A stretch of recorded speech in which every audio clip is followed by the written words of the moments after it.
centrocampisti, conosciamo da vicino un altro gran prospetto del calcio italiano, se ne parla benissimo, Rolando Mandragora, ha compiuto 18 anni pochi giorni fa, praticamente a fine giugno, credo il 29 giugno se non vado errato, arriva dal Genoa, ma lui è napoletano, vero?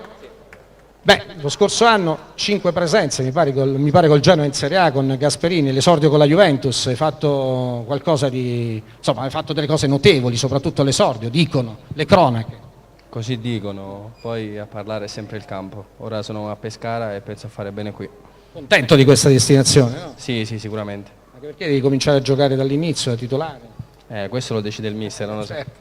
Senti, le tue caratteristiche, proprio tecniche, Centrocampista cioè puoi fare tutto, cioè dici, io basta che mi fa giocare.